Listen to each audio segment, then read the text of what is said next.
Good morning, Coach. Good to see you. Good morning. How are you today? Doing well. Good. Welcome to HSBN Media Days. And introduce yourself and the player you have next to you, and then give us an overview of University School Sharks for this upcoming year.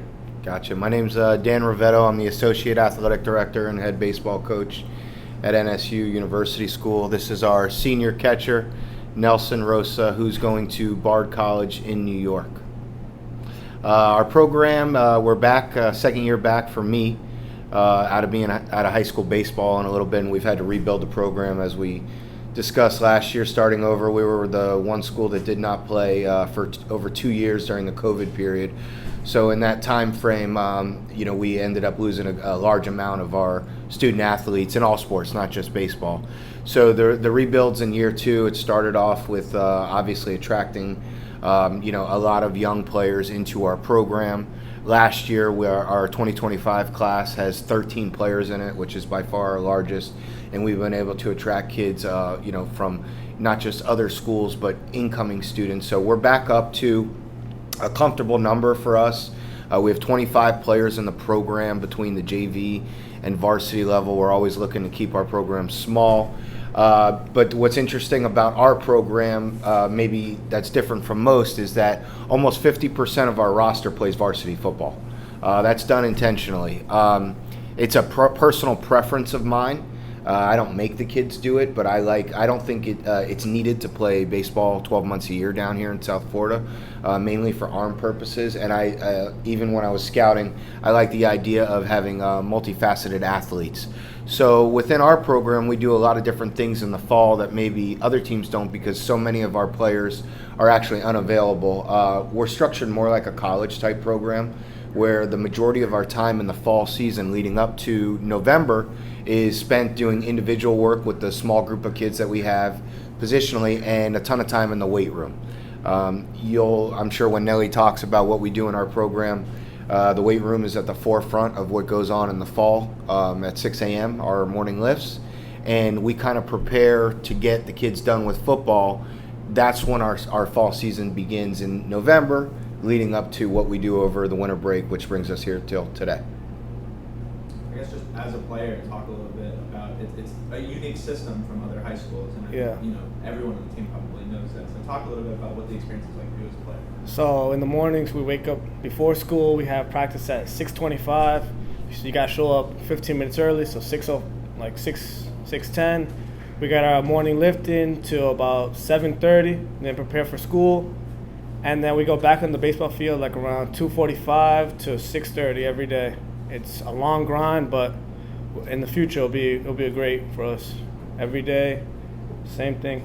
I guess, do you notice the benefit of starting the day with athletics? It's like your homeroom period is basically baseball. You're on the field, and then you go to class, and then you come back out. Do you notice that both in the classroom and then on the field?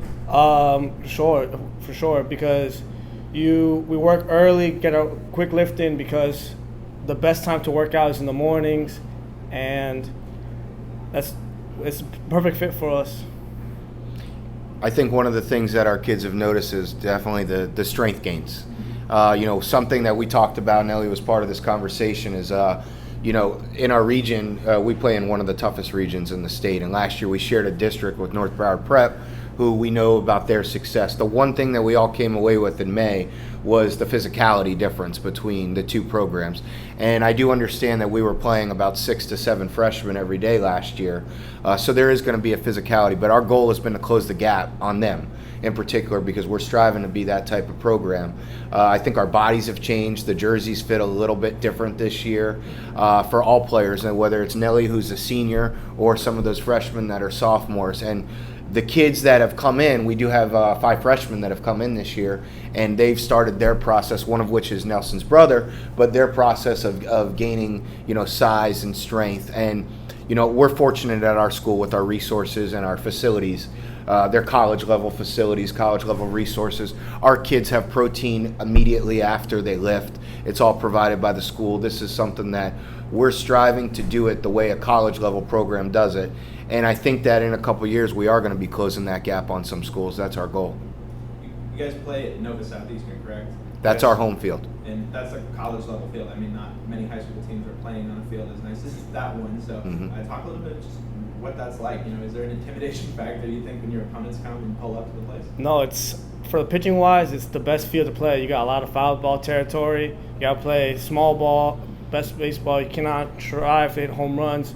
Just go base to base and get the extra base. We work a lot on dirt ball reads and first and thirds, which is very important in our fields. We've tried to use the field to our advantage, for sure. I mean, I don't know our exact record, but I want to say we're about 11-3 at home last year. There's things that we have the ability to practice on our field where maybe certain schools don't, with a 420-foot center field, 330 down the lines. The gaps are huge. The foul territory is huge. Playing at home is no doubt an advantage for us. Let's talk about your schedule. It's very well-rounded this year. Let's talk about some of your opponents as well as districts at the end of that. Gotcha. Yeah, well, we're always going to start our year within the first 2 weeks with a trip. I do that intentionally for bonding, where we go, once again, college style. Parents are away from the players, ideally, which we always keep it that way. We're in a hotel. We're always going to go out of town, take team bus or vans where we're doing things on our own to bond. But our schedule, there's a lot of familiar faces, let's say. Jerry Albert's always going to be on my schedule, who is at Belen Jesuit. Now he's up at West Boca. We travel over to the West Coast to play community school in Naples, who has a very talented player, a draft type kid going to the University of West Virginia. And then our Palm League always gives us stiff competition with Gulliver coming in town. They're going to have a possible first round pick in George Lombard this year, their shortstop. So our schedule is well rounded, not just from public to private school. We do play a mixture of both, but it's well rounded from the aspect we play on the West Coast. We're up in North Palm Beach, plenty. We're down in South Miami, plenty with the Palm League. Due to some of our opponents being, St. Andrews in Boca Raton, Pinecrest obviously up, but we play all the way down south against Palmer Trinity, Ransom Everglades, and as I mentioned, Gulliver. Yeah. Last year we were fortunate to play against Key West, which was a great bonding environment. That was in the beginning of the season, as you said, and since that moment for the rest of the season, we clicked as a team. That was great for us. This year we'll be fortunate to play at Naples. We expect the same thing to click, and I look forward to playing against Chaminade this year. Do you guys feel district titles in the grasp this year for you? For sure, that's the goal. That's the expectations.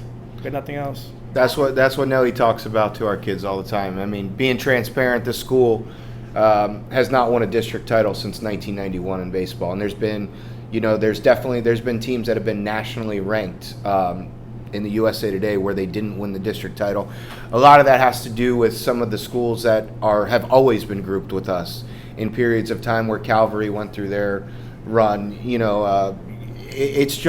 It's always been, even in my first run here, one of the hardest districts in the state, and surely one of the hardest regions, regardless of classification. This year's no different, obviously, with North Broward Prep and Gulliver being involved. But you do have some up-and-coming schools. I think that if you go and you look, you're going to see that Calvary Christian is on the rise as well with their 2025 class.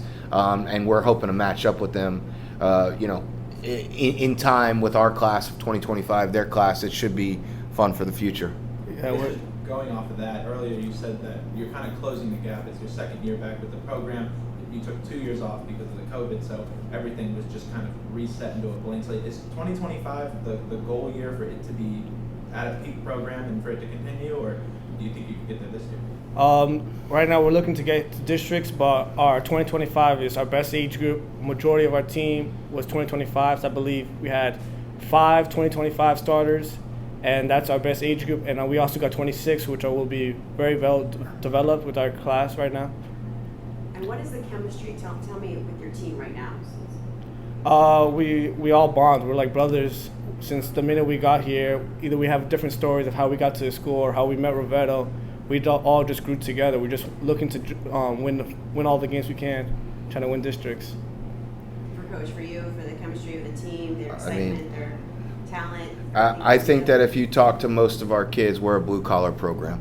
That's the best way I can explain it. I mean, we're going to work. And kids that come into our program, they know they're going to work. And It's not to say that other programs aren't working, because I know they are. We're just going to work the way that we work. In the mornings, we're going to do things differently. I've had a lot of experience in this game. My boss is Paul Herfurth, our head athletic director. We do a lot of mental skills training. We do a lot of hearing other people speak about athletics and stuff. So our program's not just built on what's going on, obviously, within the clay and the white lines, but between the mental skills work, between the weight room work, between the community service work. I mean, all our programs we collect during Thanksgiving, we deliver food to the needy. This is about, for me, it's about developing young men. Baseball is just part of what we're doing. But I can assure you that with players like Nelly, talented kids, we're going to be successful on the field. It's going to take us a little time in the closing the gap thing to get exactly where we want to be. But I think that when we sat here last year, if you asked most people, are we going to be 16-12, running out 5, 6, 7 freshmen starting every day, most people would have said we're crazy. And at the end, that's exactly what we were. And you're headed to the next level. Are you going to play in college? That's the goal. Playing college at Bard College next fall. I look forward to it. Talk a little bit about just balancing. You're in high school. You got to go to the next level. Just talk about balancing school and baseball. My parents, we focused about academics. That was the big issue. That was the biggest thing for me. As I came to NSU last year, the first thing that was important to me was academics, and luckily, for Bard will be the best school for me, which I've done research, and it's a great fit academically, and I'll be able to continue baseball in the next 4 years.